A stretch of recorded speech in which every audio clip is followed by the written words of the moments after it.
ದೇಶ ಧರ್ಮದ ಹೆಸರಿನಲ್ಲಿ ರಾಜಕೀಯ ಮಾಡಬೇಡಿ. ಹೊಸಕೋಟೆಯಲ್ಲಿ ಶಾಸಕ ಶರತ್ ಬಚ್ಚೇಗೌಡ ಪ್ರತಿಕ್ರಿಯೆಯನ್ನ ಕೊಟ್ಟಿದ್ದಾರೆ. ರಾಜಕೀಯ ಮಾಡಿದ್ರೆ ಅದು ದೇಶದ ಪ್ರಗತಿಗೆ ಮಾರಕ ಆಗುತ್ತೆ. ನಾನು ಕೂಡ ಹಿಂದೂ ಆಗಿದ್ದೀನಿ, ಮನೆಯಲ್ಲಿ ರಾಮಕೃಷ್ಣನನ್ನ ಪೂಜಿಸ್ತೀನಿ.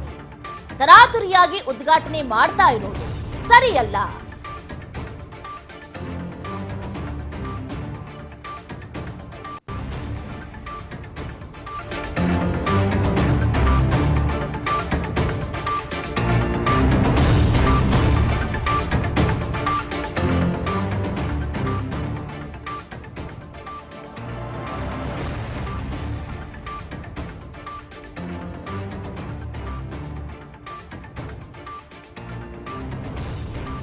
ರಾಮ ರಾಜಕೀಯ ಅನ್ನೋದು ಬೇಡವೇ ಬೇಡ. ದೇಶ ಹಾಗೆ ಧರ್ಮದ ಹೆಸರಲ್ಲಿ ರಾಜಕೀಯವನ್ನ ಮಾಡಬೇಡಿ ಅಂತ ಹೊಸಕೋಟೆಯಲ್ಲಿ ಶಾಸಕ ಶರತ್ ಬಚ್ಚೇಗೌಡ ಹೇಳಿಕೆಯನ್ನ ಕೊಟ್ಟಿದ್ದಾರೆ. ಅಯೋಧ್ಯೆಯಲ್ಲಿ ಏನು ಶ್ರೀರಾಮನ ಪ್ರಾಣ ಪ್ರತಿಷ್ಠಾಪನಾ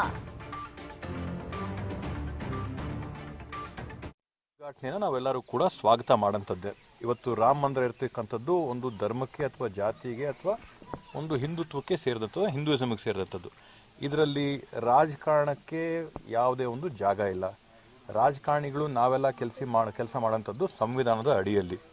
ಹಿಂದೂ ಆಗಿರ್ಬೋದು, ನಾನು ಆ ಹಿಂದುತ್ವನ ನಾನು ಆಚರಣೆ ಅಥವಾ ನನ್ನ ಹಿಂದುತ್ವನ ನಾನು ಆಚರಣೆ ಮಾಡ್ಕೊಳ್ಳೋಂಥದ್ದು ನನ್ನ ಮನೆಯಲ್ಲಾಗಿರ್ಬೋದು, ನನ್ನ ದೇವಸ್ಥಾನದಲ್ಲಾಗಿರ್ಬೋದು.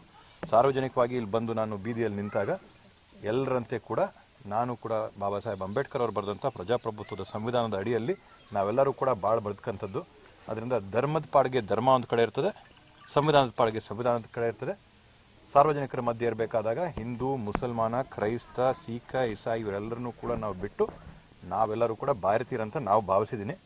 ಮನೆಯಲ್ಲಿ ನಾನು ಹಿಂದುತ್ವನ ರಾಮನ್ನ ಪೂಜೆ ಮಾಡ್ತೀನೋ, ಕೃಷ್ಣನ ಪೂಜೆ ಮಾಡ್ತೀನೋ, ಈಶ್ವರನ್ ಮಾಡ್ತೀನೋ, ಅದು ನನಗೆ ಬಿಟ್ಟಿದ್ದು, ಅದು ಅವ್ರಿಗೆ ಬಿಟ್ಟಂಥದ್ದು ಅವ್ರ ಧರ್ಮ. ಸರ್, ಇನ್ನೂ ಕಳೆದ 5-6 ತಿಂಗಳಾದರೂ ಮುಗಿಯಲ್ಲ ಕಾಮಗಾರಿ ಅನ್ನೋ ಒಂದು ಮಾತುಕತೆ ಬರ್ತಾ ಇದೆ. ಆದರೆ 26ಕ್ಕೆ ಉದ್ಘಾಟನೆ ಮಾಡ್ತಾ ಇದ್ದಾರೆ.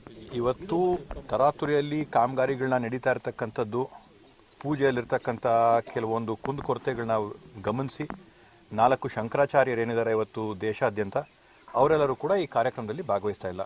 ಅದರಿಂದ ಅವರ ಒಂದು ಹೇಳಿಕೆಗಳನ್ನ ನಾವು ನೋಡಿ ಗಮನಿಸಿದ್ರೆ ಯಾವ ರೀತಿಯಲ್ಲಿ ಯಾವೊಂದು ಪದ್ಧತಿಗಳನ್ನ ಅಳವಡಿಸ್ಕೊಂಡು ಈ ಒಂದು ಪೂಜೆ ಪ್ರಕ್ರಿಯೆಗಳನ್ನ ಮಾಡಬೇಕಿತ್ತೋ ಅದರ ಲೋಪ ಇದ್ದು ಮಾಡ್ತಾ ಇದ್ದಂಗೆ ಕಾಣ್ತಾ ಇದ್ದೆ.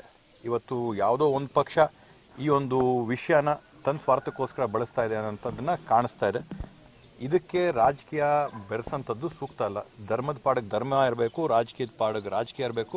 ಚರ್ಚ್ ಆ್ಯಂಡ್ ಸ್ಟೇಟ್ ಸೆಪರೇಷನ್ ಅಂತ ಏನಿದೆ, ಧರ್ಮನೇ ಬೇರೆ, ರಾಜ್ಯನೇ ಬೇರೆ, ಆಡಳಿತನೇ ಬೇರೆ. ಇದನ್ನ ಆ ಥರ ನಡೆಸ್ಕೊಂಡು ಹೋದ್ರೇ ನಾವು ದೇಶನ ಒಳ್ಳೆ ರೀತಿಯಲ್ಲಿ ಪ್ರಗತಿಕರಗೆ ತೊಗೊಂಡು ಹೋಗೋಕ್ಕೆ ಸಾಧ್ಯ.